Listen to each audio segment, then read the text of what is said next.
Welcome to Stories After Midnight. Today we're going to be reading The Reincarnation Trap. This is from a collection of stories called 54 Sleepless Nights, written by Tobias Wade. I hope you enjoy this story. If you do, there's links to the ebook and the book itself of this collection of stories in the description. But anyway, let's get started.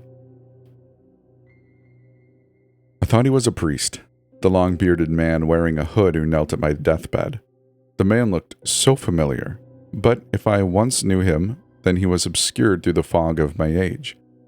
I heard him muttering prayers, but they could not reach me through my wretchedness and pain. I told him to leave, but he told me that I would be the one to leave first, and his solemnness and honesty made me laugh. I asked the man where I would go, and he said that was up to me. I had lived a good life, he said, and I could freely choose the next form I would inhabit.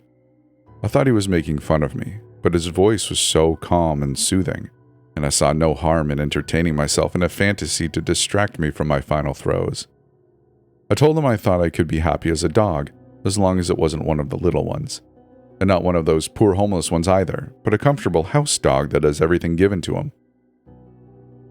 "You'll be my dog then, and I'll take care of you," the man promised. I laughed at him, but said that if he could take away this pain and let me be a dog, then I would call him my master. "And you will go freely into your new form, renouncing all claims of your old body?"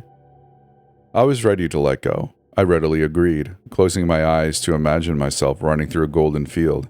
I felt a sharp sting and opened my eyes again to see him withdrawing the IV line that administered my medication, but I knew I didn't need it anymore. It was curious to watch him slide the needle over his hand, though, rubbing my blood between his fingers. Then he went back to muttering his prayers, but I couldn't hear them over my own labored breathing, and I knew the end was soon. But I could smell the field and the sun and the wildflowers. The scent was invigorating and more powerful than any I had ever experienced. Despite the delicious scents and my inward preoccupation, I could not turn away as the man let his hood fall to his shoulders to reveal his cracked and blistered skin beneath. At the right of the horned bone which pierced through the skin of his bald head, or the long fangs which hung from his grinning maw. "And you will call me your master," he said, gripping my feeble hand with his long fingers, their nails curved and polished talons of bone. I struggled in vain to free myself from his grip.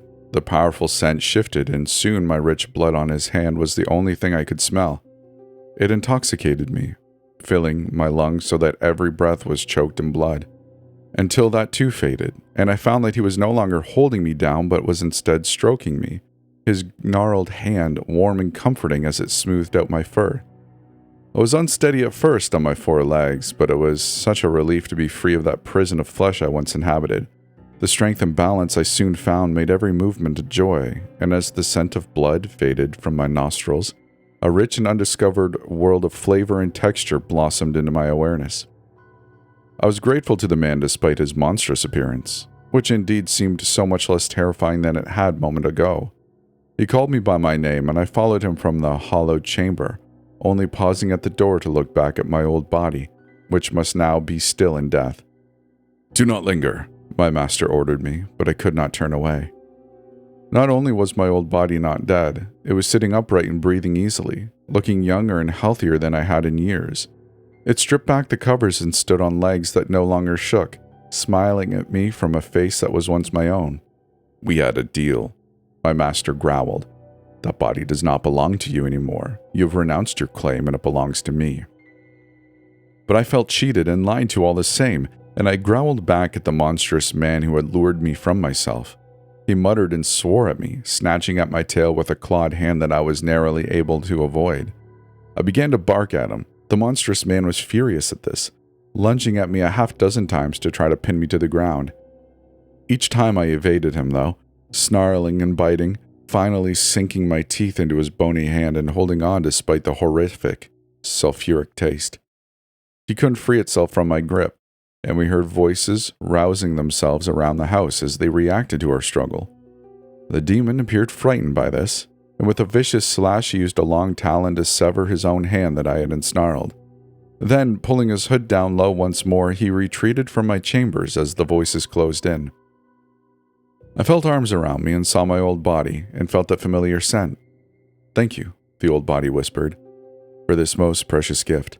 I would have been his servant too, if you had not chased the demon back." My old body seemed younger by the moment as the wrinkles smoothed from his weathered face. He promised me that the demon would never get its hold of either of us, and when my years were spent, and he would still be young, and he would give me my body back to live out the rest of my days again.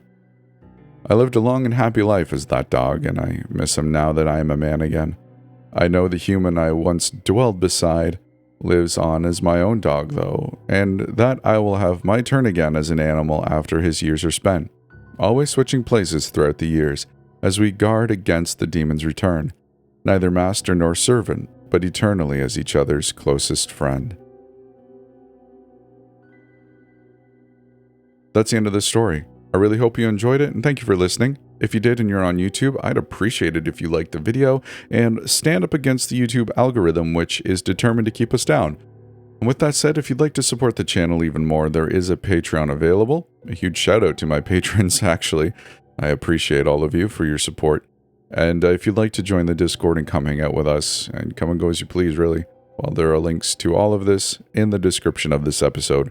Either way, thank you for listening, and I'll see you in the next one.